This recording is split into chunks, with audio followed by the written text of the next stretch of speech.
the walls. We're breaking free. Yeah, we're breaking free. No more oppression. It's out for liberty. Breaking free. Yeah, we're taking a stand. Freedom's in our hearts. We're reclaiming our land.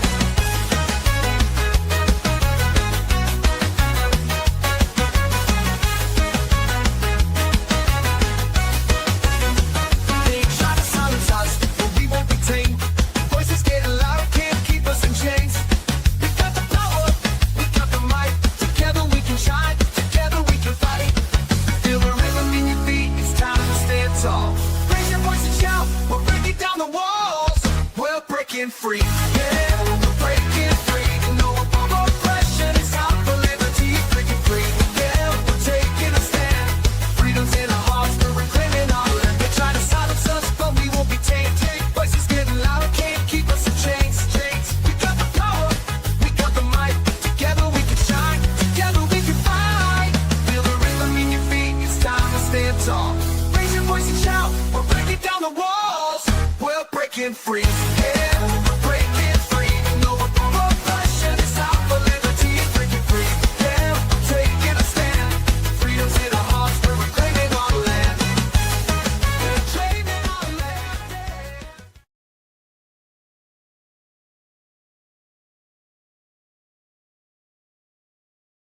I hate this show. Oh my goodness.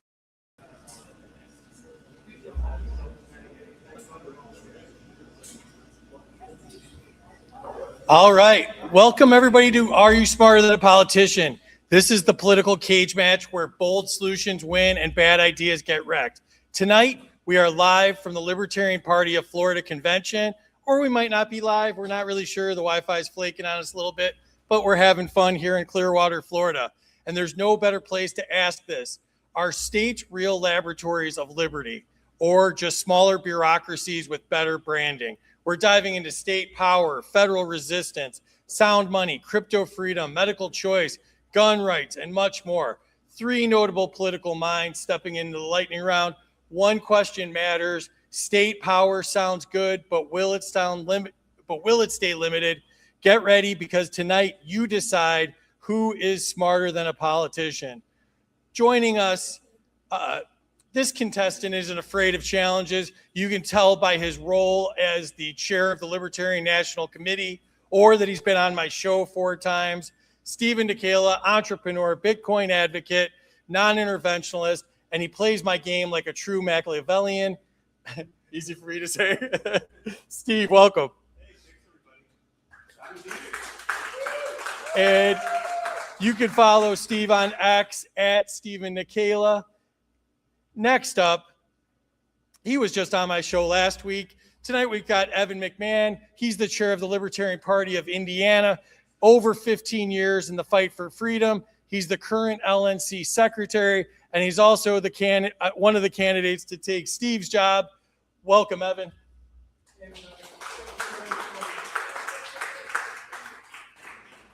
And last but not least, I'll take that. That's a great intro.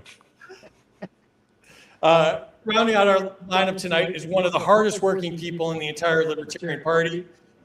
Joe Hannoush is a relentless advocate for liberty, a strong messenger, and one of the most dedicated grassroots workers you'll ever meet. Hey, Joe. Hey, thank you very much.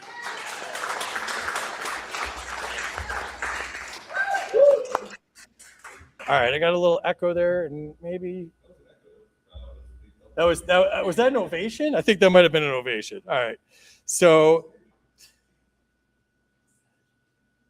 also want to announce March 6th, we've got a big show coming up. We're having a 3-hour live extravaganza with the great Spike Cohen, and we are raising money for You Are the Power. We've got all sorts of celebrity guests. We're going to have 12 people come on 10 minutes at a time and take on Spike Cohen and see if they can knock him out. We've got Lou Perez, Jeff Charles, Donnie Anthony, Larry Sharp, Lars Mapstead, and many more. We have a couple names we haven't released yet that are pretty big names too, so stay tuned for that. It should be a lot of fun. We hope to raise a lot of money for a good cause. You Are the Power. They do amazing work. I sounded a little Trumpy in there when I said they do amazing work, did I? That was bad. Awesome. So since Trump ruined peace prizes, we wanted to take peace prizes back. So our grand prize winner tonight will get the Are You Smarter Than a Peace Prize. We also have on our prize shelf Mike Johnson's signature cologne, Swamp Ass, as well as Ayn Rand's Fountainhead teddy bear. These are a lot funnier if you can actually see them, but that's all right. I'll like do hands or something. Oh, thank you. You get two. Yeah, apparently. We also have assorted libertarian bobbleheads, and I'm just skipping ahead here because we're so late. And we have the Trump nativity set that we haven't been able to get rid of since Christmas. So somebody's got to take this piece of crap off my hands. Please take it tonight if you win. And the rules are I am the government. Whatever I say goes. They can debate each other one time. They could filibuster one time. Everybody starts off with negative 500 points because the government gets paid first. Scoring works. You control the score. So if you go on X or YouTube into the live chat, Terry's backstage. She can handle all the points there. You can give or take up to 100 points. And because I'm the government and I believe in crony capitalism, any of our subscribers to the show can give or take up to 200 points because they pay us, so they matter more. And any former contestant can nuke a score, taking it down by 1,000 points. Lightning round. First questions to you, Steve. State versus federal power lines is the category. Should a state legally block federal agency operations within its border? Well, I think the answer is yes. The state should be allowed to block the federal government from doing whatever it perceives as an overstep. If it's building a road where they don't want them to, power lines, et cetera. But really, why are we subsidizing AT&T and all these other companies that make billions of dollars off our services? We shouldn't have the state involved in any kind of power lines, any kind of communications or systems. We're just subsidizing these corporations at this point. I use Starlink. I'm probably paying the government somehow still anyway. Thanks, Elon. But yeah, the state should be able to kick out the feds whenever it sees fit, including when it comes to infrastructure. All right. Next to you, Evan. Should states refuse enforcement of federal laws they believe exceed constitutional authority? Yeah, I think under the 9th and 10th Amendment, the powers of the federal government are absolutely limited, and what isn't granted explicitly to the federal government is reserved to the states, and I would say to the individual. If Indiana doesn't want raw milk laws or regulations that the FDA creates imposed, our county sheriffs have the right to refuse to cooperate with FDA agents. By the way, that's a real thing that happened in Indiana. Sheriff Rogers literally had to live by his phone every time the FDA tried to raid a farm in Indiana. So yeah. All right. Joe, to you. Should states require legislative approval before adopting federal regulations? Good question. I don't think that they have to. There is a supremacy clause in the Constitution for federal government. So what they say goes as long as the legislation at the federal government is constitutional. So it would be redundant if the states had to do that. However, they could probably do it if they want to, just in case the federal law changes one way or the other. I think states could do that just as a backup if they want to keep it, again, as long as it's constitutional. So this is the joys of doing this live. We can't get the Wi-Fi working. Now we got like a dump truck behind us or something. If you hear black choppers, none of us were suicidal. Okay, just throwing that out there. All right, back to you, Steve. Categories 10th Amendment and practice. Should states formally define which powers they consider reserved? That's interesting. They shouldn't have to, because the Constitution enumerates the powers of the states being anything the Constitution doesn't already cover. So it would be redundant. However, if the state said, look, we're going to follow the 10th Amendment, everything outside of what's constitutional, that's on us. Everything else, we're not going to abide by. I think that's perfectly acceptable. I think states should stand up for their own states' rights and actually put their foot down when it comes to federal overreach. Excellent. Evan, to you. Should states audit federally mandate? Sorry, let me start again. Should states audit federal mandates annually?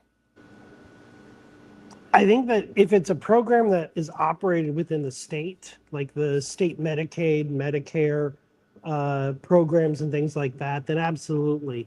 As far as individual states auditing federal programs, no, but I believe the representatives we elect as should be answering to the state finance officer and ensuring that they have. But I don't necessarily want Indiana controlling going into a federal agency. Versus I'd rather him find corruption and waste back home in Indiana. Excellent. All right, Joe, to you. Can states nullify federal executive orders?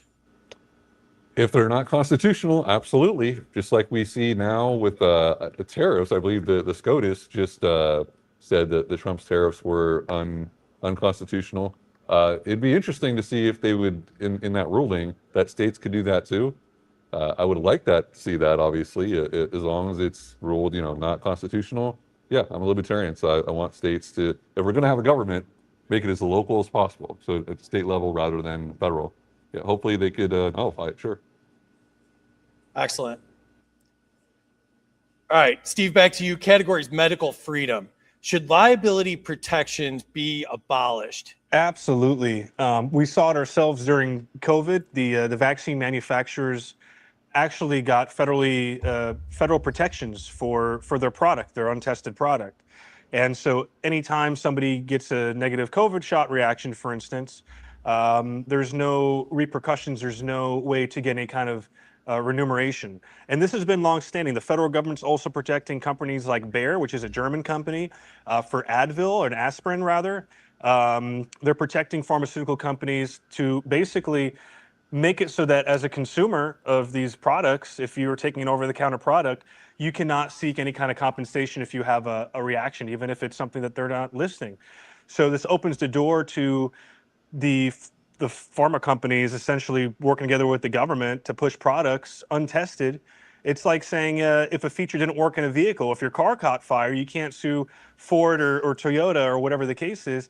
Well, too bad if your family died inside, you can't sue those companies. So those protections should absolutely be repealed. And as a matter of fact, a lot of pharmaceutical companies even work into their budget how much money they would need to spend in making families whole when they do have issues before they actually disclose them, because their profit margins would be greater than whatever it would cost to actually take care of those families. So these pharmaceutical companies should not be having these special protections. Excellent. All right, Evan, to you. Should alternative treatments be protected? Absolutely. You have the right to whatever type of medical treatment, care, and advocacy you want that you deem is appropriate. I don't care if it's energy manipulation or carrying crystals in your pocket, traditional Chinese medicine. If it works for you and you want to try it, you have the right to advocate for yourself. I think that the right to try laws are incredibly limited and they only focus on a couple of key things. You have the right. It is your life. The government doesn't tell you how you medicate for yourself and your family, period.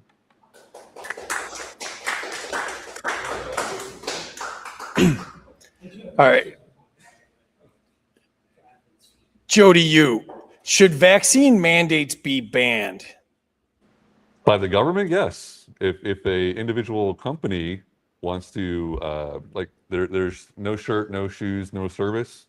So if an individual company wants to, drug test or have, certain uniform requirements, etc., they could do that, and then people can quit that job and put them out of business until they change their policies.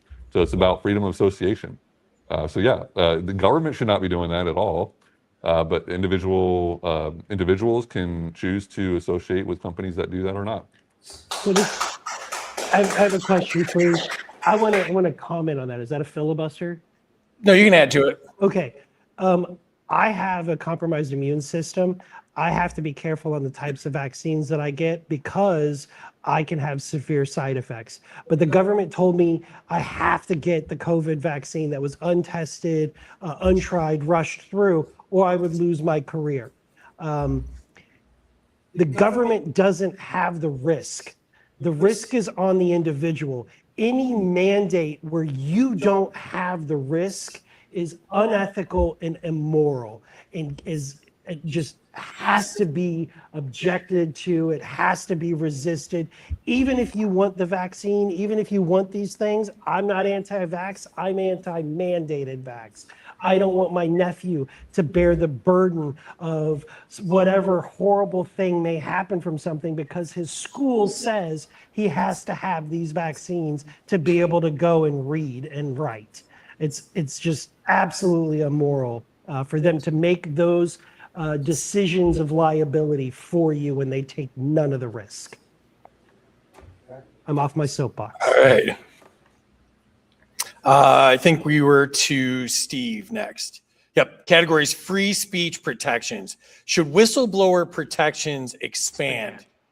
Should whistleblower protections expand? Well, we saw quite a few whistleblowers in the past few years. We saw Edward Snowden, Julian Assange, and others who basically had to go to countries like Russia or sit it out in like the Guatemalan embassy for months or years on end because they blew the whistle or partook in journalism that could be considered whistleblowing, and exposed that our government's been spying on us. Our government has domestic spying programs that go way beyond what the FBI or whatever protections we thought we had. And so what did the administrations do? They just kind of brushed them under the rug and went after these people. So absolutely, I think when something bad happens in the government and somebody blows the whistle on it, they should be protected. But in our case, they have to flee the country. They have to find asylum in somewhere else because the powers that be don't like that. So there should be better whistleblower protections. The government shouldn't have, as Julian Assange pointed to, all the things that he exposed himself and still hasn't been able to get back here. All right, Evan, to you. Should campus speech codes be banned? If you're talking about a private university, absolutely. But a private institution has the right to determine what their code of conducts are. And it's important for us to remember that private organizations can and should limit what can be said and done on their property. But as far as public universities, public campuses, absolutely, it should be the beacon of free speech. It used to be that way in this country, that universities fostered free speech and fostered, different ideas and opinions. And now it's just gone to the point where if you even hint at having an alternative thought, you're vilified and run out of the university and have your career destroyed. Or you're a student who ends up being targeted by the government for the protected speech, or maybe you've been black bagged to another country, as we've seen a couple times recently. But yeah, free speech does need to be protected, especially in the public square. Excellent. Joe, to you, should anti-boycott laws be repealed? Big one in Florida here. Anti-boycott laws. So it's a double negative there, I think. If people want to boycott a company, I think they should be able to, and I don't think government. Right now in Florida, you're not allowed to boycott any company because they're in Israel. DeSantis signed that law. I can do whatever the fuck you want. If you want to. Signed it in Israel, by the way. If you want to buy a product from any country or not buy a product from any country, you should have the right to do that, and government should fuck off. Excellent. All right. Steve, back to you. Categories: parental rights. Should all medical decisions for minors require parental approval? Yeah, absolutely. As a father of a 4-year-old girl, absolutely. There are places now, states where medical care, in some cases, gender affirming care, or whatever the case is, could be something that is done without parental permission. I know that's a whole culture war topic, but the parents should be involved. And I think conversely, the state should not be involved when parents believe that the child needs a certain treatment that the state might not like. There's been many cases in Florida, ongoing cases recently. Shout out to You Are the Power and Spike Cohen for doing great work, reuniting families that have actually been separated because the state decides you can't have this treatment, you can't have that treatment for your kid, even though their kid is literally dying and the treatment is working for them, but the state thinks they know better. So when it comes to parental consent, you know, whatever you think is best for your kid, whatever it is, the state shouldn't be involved in the process to say, or any other adult should be involved in the process to say, you know, this is what your kid should have, whether it's a vaccine or other treatment. The parents should be involved. And if they think that treatment is good for their child, whatever it is, then that should be up to the parents, because it's up to parents to raise kids. It's not up to the state to raise your kids for you. All right, we're rolling now. Evan, to you. Should parents be allowed to opt out of curriculum at schools? Talk about this back home in Indiana. If you're in a public school, which first of all, you should opt your kid out of public school. But if you still have your kid in public school, I struggle with the idea of opting out of educational materials. Part of being in a public school setting is the agreed upon curriculum where you're being exposed to the idea that there are other people who live in this world and that you are going to have to interact with them. If you don't like that, pull your kid out of that school. But it is a tough one because there are some things that I think a parent should be able to say, I don't want my child exposed to that. It's a tough thing. I think that if you're very, very concerned about it, then you probably should pull your kid out of the school to begin with. There are tons, and I'm a big free school choice advocate. There are tons of different options. There are different community programs. There's group learning programs, unlearning programs. I think that instead of trying to figure out ways to opt out of this or not do this or not participate in that or find a constitutional way to get around this religious instruction, why don't we just dismantle the public school system altogether? It's a 450-year-old program that doesn't work. All it does is create, you know, people who are geared to going to prison. It's a prison pipeline. So, yeah, opt out, but opt out of the whole thing. Sorry. All right. Joe, to you. Should schools disclose third-party contractors? I would hope so. Those things should be going through the school board anyway, so it should be public record and transparent 100%. Yeah, I would definitely want to know where my tax dollars that the school board extorted from me is going towards, like these NGOs and who owns those, and are they friends and family of the school board members or other government employees? For sure, yeah, 100% transparency. Or somebody on the Epstein list taking pictures of your kids every year. Shocking. Yeah. Shocking. How dare you? The largest school day, picture day photographing company, the CEO and founder of it is definitely connected to Epstein, talked about going to parties, like, yeah. Lights touch, yeah. Yeah, it's so creepy, so creepy. That doesn't count.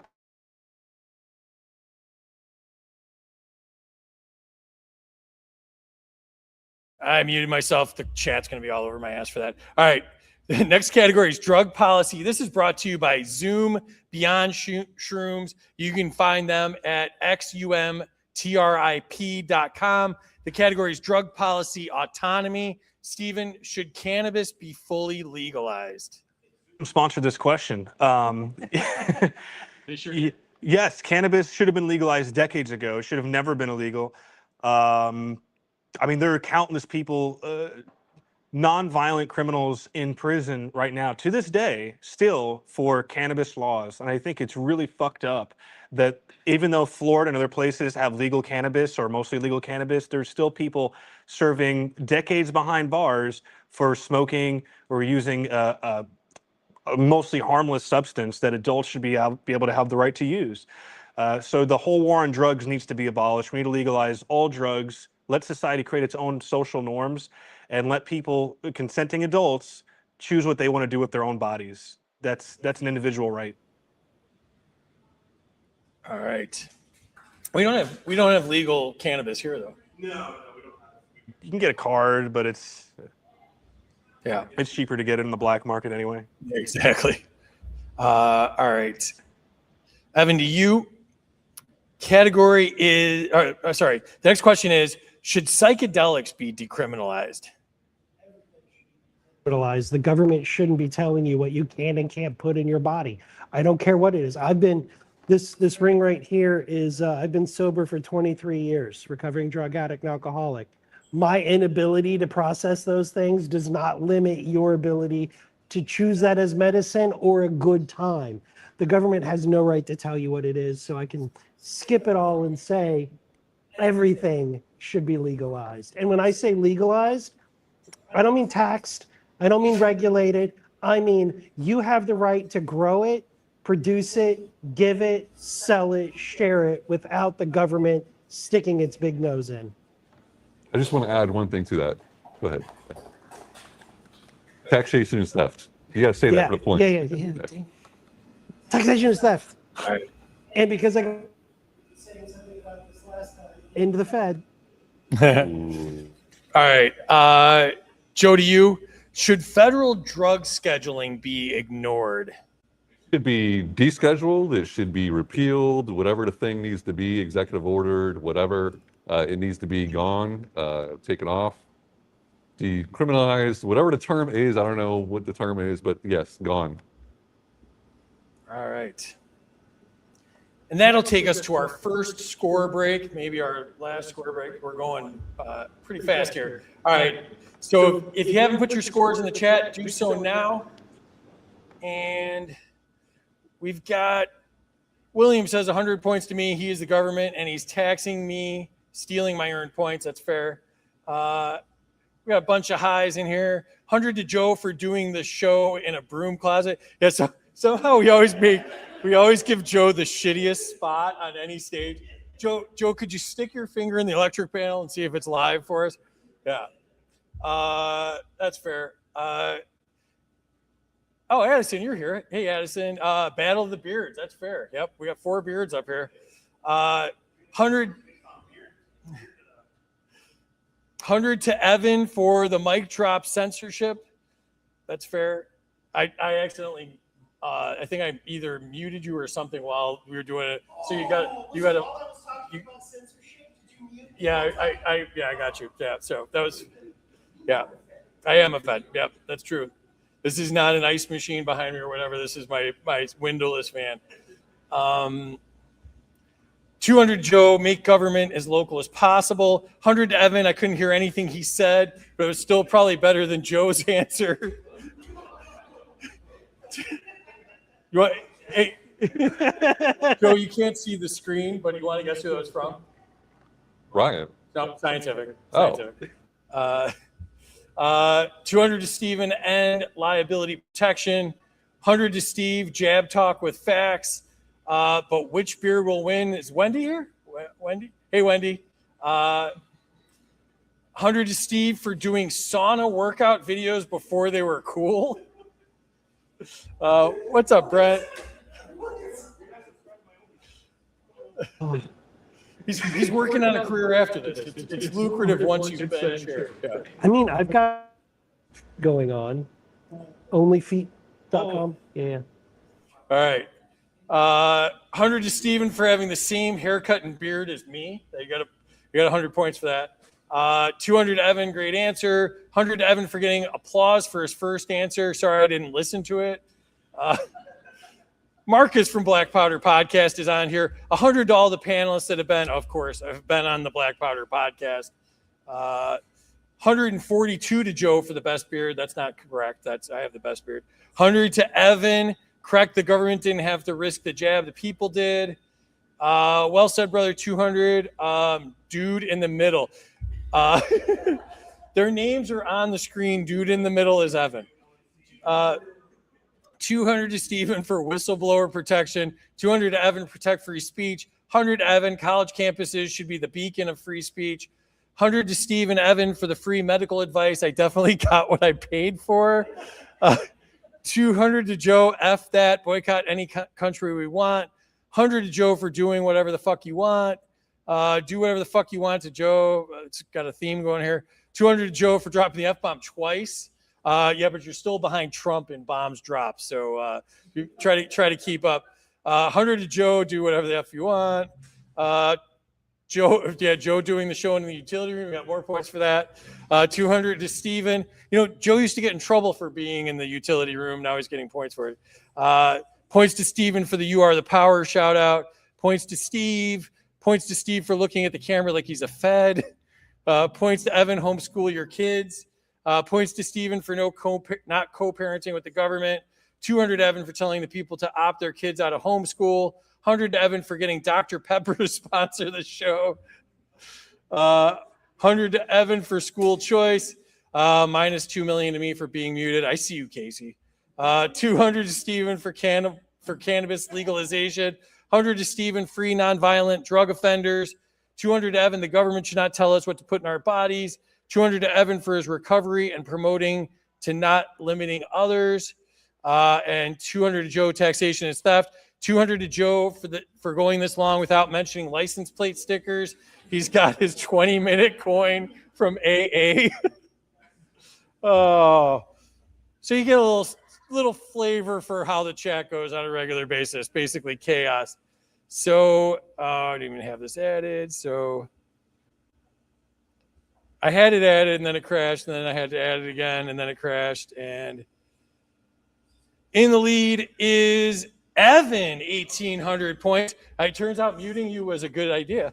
Steve's got 1,200 points, and Joe in the positive for the first time ever on the show at 952. I blame the broom closet personally. All right, let's keep going. We only got like 20 minutes left, so I'm going to breeze through some. Yeah. Steve, to you, category is firearm policy. In this category, we've got free Dexter Taylor on it. Donate to get Dexter Taylor out of jail for not doing anything wrong. The question is, should states nullify federal firearm laws? Yeah, absolutely. The state should nullify federal firearm laws. Every firearm law is unconstitutional. If you can bear it, if you can hold an RPG or, I don't know, a Toyota Tactical or whatever the case is, you should be able to bear it. If you can hold it, you can bear it. You should be able to own it. The whole point of the Second Amendment was not to hunt deer. It was to protect ourselves from our tyrannical government and foreign threats. So we should be as well armed, if not better armed, than the federal government. And on top of that, the whole point of the Second Amendment was that the people are the militia. We shouldn't even have a standing army, because the founders knew that if you had a standing army, you would use that to go drop bombs in Iran and go into Venezuela and Iraq and all these Taiwan, all these other countries. So if we had what a true Second Amendment, what a well-regulated militia means is a militia that is well prepared to fight the threats that exist, then you wouldn't need a massive military budget. You wouldn't need giant Pentagon spending bills. You'd only need the people to preserve and protect a free state. And quite frankly, if America was under attack, I think most people would raise up arms against that threat, wherever it's from. We don't need a massive military sending us overseas, dropping bombs and waging war for other states and for the satanic pedophile cult that runs our government. So yes, we should have all of our firearms, and we should be able to own everything that your hearts desire. All right. Evan, do you, should permitless carry be nationwide? Absolutely. Marriage license, gun licensing were all born out of one thing: to keep people from being able to protect themselves and to create families. The history of any of those types of licensing schemes always dates back or tracks back to wanting to keep minorities from being able to create families, wanting to keep minorities from being able to protect their communities. Classic case, Martin Luther King Jr. applied to get a gun, and he was denied a permit. This was a peaceful man, but he wanted a gun, and he was denied being able to get a permit. He carried one anyway. I do not need a slip of paper from the government to tell me how to protect myself and to protect my family, to protect my property, and to protect my neighbors. All right. Joe, to you. Should gun registries exist? No, absolutely not. And the Constitution is right here. We have a permit to carry whatever we want in the Constitution. And even if we didn't, like Evan said, we don't need a piece of paper from the government to do that. We have an inherent right to do it. So that's common sense and get government out of it. All right. Stephen, to you, the category is decentralized finance and crypto. Should states actively recruit crypto mining and data center operations? No, I don't think they should. I think that we should abolish legal tender laws and allow the free people to decide what currencies they want to use rather than the government giving us a worthless slip of paper called the dollar that they get to devalue and export around the world as debt. We should be able to choose our own currencies, whatever we decide, whether it's Bitcoin, Zano, whatever, gold, silver, seashells, doesn't matter. It should be up to the market to decide on currency. I don't trust governments to create and manage currency, even if it is crypto. To be honest, if the government has a crypto, I trust it even less. We see that with the rise in CBDCs and the push towards a cashless society. So I think that a free society requires free money. It requires money that is not controlled by the state. So I don't think the state should be involved in Bitcoin or any other type of currency. They should be out of it. Excellent. All right, Evan, to you. Should competition among states be encouraged through the offering of zero crypto tax policies? Interesting. I don't think that there should be tax on anything. So, and I'm not familiar with zero tax crypto policies and Well, like we won't tax crypto, kind of like not taxing capital gains, that kind of thing. I feel like if you open the door up and you allow one segment to not be taxed, you're killing the ability to kill the entire tax system around that thing. So I question whether or not it's a good policy to do that, because now you're going to allow that tax to stand for other things in the same market. All of that tax should be done away with. But I think the way that you create competition is by allowing communities to create their own community currencies. New York, Pittsburgh, Boston, Harlem, even in Indianapolis had their own community currencies at one point in time that were traded and used for bartering. People would work and do jobs. And when I say used to, that was up until the 90s. These still existed. 1990s. I know that was the last century, but it's not really that long ago. Yeah. But you're a baby. You're like in your early 30s. That's the way you create that competition is by encouraging communities to create their own currencies, whether it be crypto, paper, seashells, apparently, whatever it is. That's how you create is you get out of the way of communities that want to invest and create their own system of exchange. All right. Joe, to you.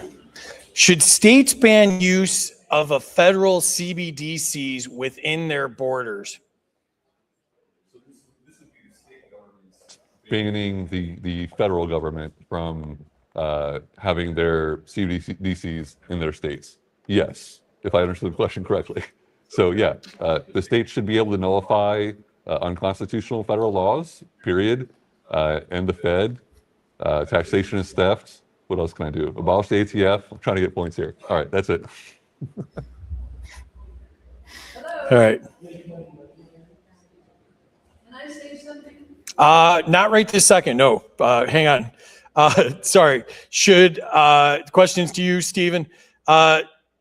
Should private currencies compete freely with the dollar?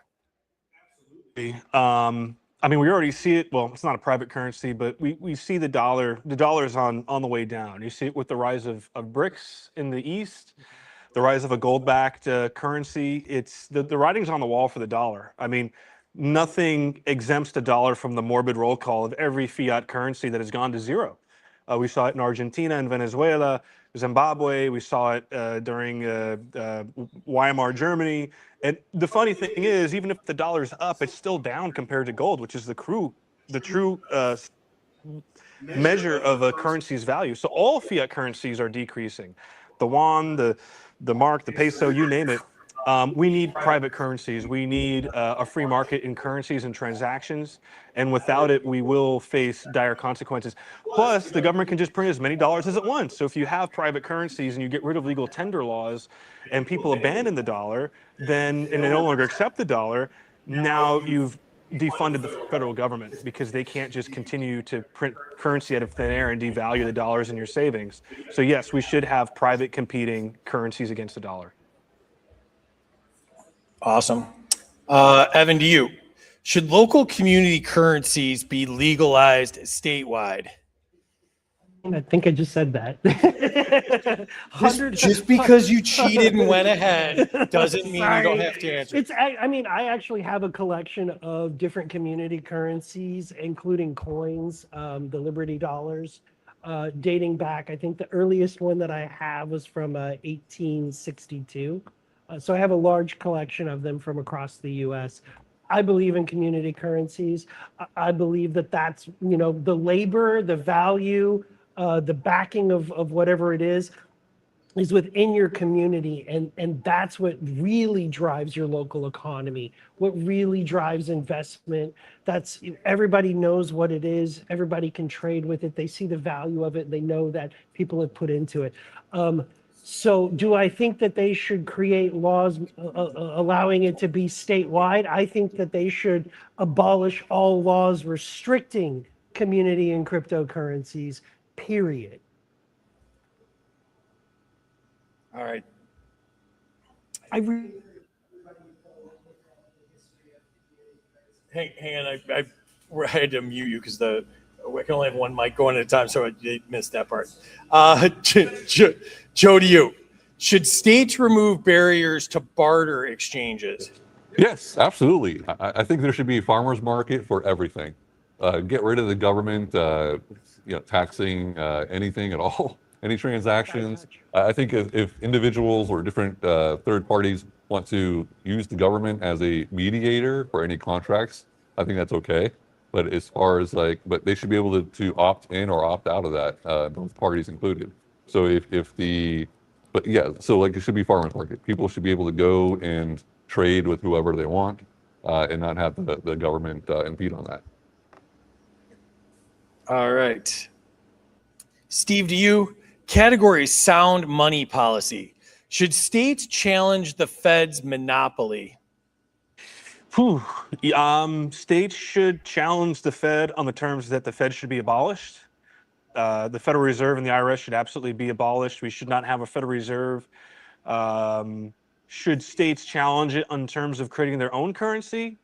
Again, I don't think the answer is yes. I'd like to see a non-state-backed currency. I'd rather see something in terms of maybe a gold or silver-backed currency. If states were going to do it redeemable in gold, that might be something I could support because at least it's based on an asset, and the state could just use it as a means of exchange, but would be redeemable in gold and silver.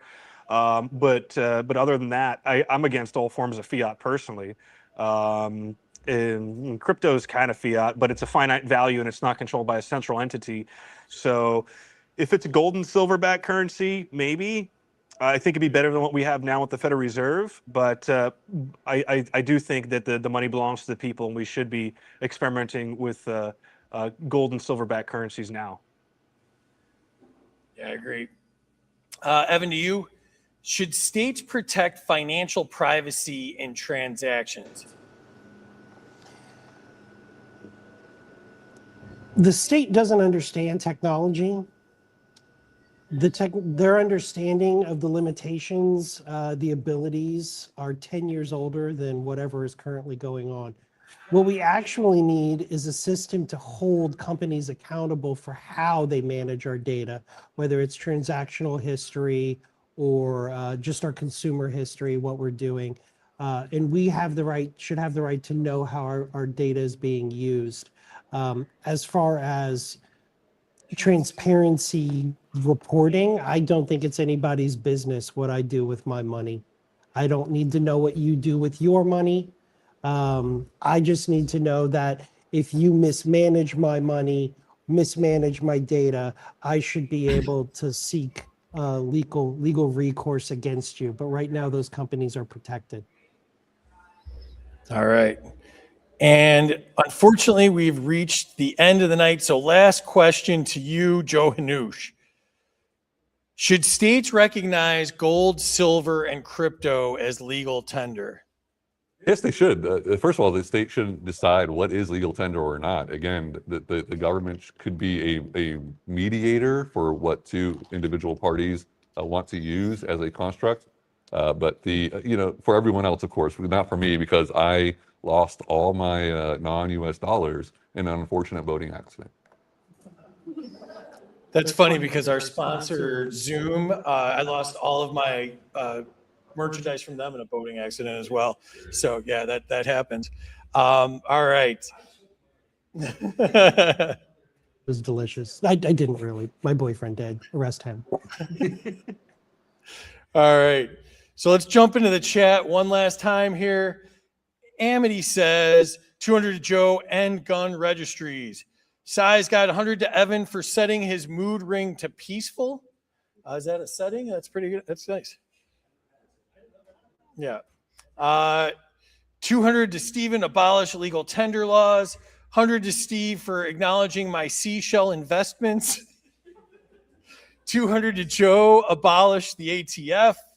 100 to Joe for having the most Florida aura. That's absolute fact. Florida or maybe San Francisco or I don't know. Al Qaeda maybe. There's a bunch of different looks you got going on there. Minus 100 to Free for ignoring the lady in the crowd. She was delivering the pizza Joe ordered. That's probably true. 200 to middleman Evan for bringing up his coins 2 shows in a row. That's how trends happen on this show. Yeah, we're gonna have ask Evan about his coins just randomly in the middle of the show. Hey Evan, what's in your pocket? Wait, no, don't ask Evan that. Wait, no, that's the wrong question. That's the wrong question. 200 to Stephen, abolish the IRS and the Fed. 100 points to Stephen for abolishing the ABC agencies, and 100 to all. Great job from the great Marcus Matthews, who I like to call Dollar Store M&M, from the Black Powder Podcast. And all right, let's check this out. Drum roll, please. Evan with 2,200 points. Steve with 2,100. Joe with 1,952. Joe, you came in 3rd place. It's happened literally like 19 shows in a row. How are you feeling? I'm in the positive. What can I say? After the government tax, I'm still in the positive. I love the people. Thank you very much. This is like a win for me. Thank you. You're an actual politician and you're in the positive. So I could see that would be a good thing for you. Anything you want to plug? How can they donate money to your campaign? I'm running for as a libertarian candidate for state house here in Florida, District 28. So please, if you'd like to donate to me, go to my Twitter page, it's Joe Hannoush.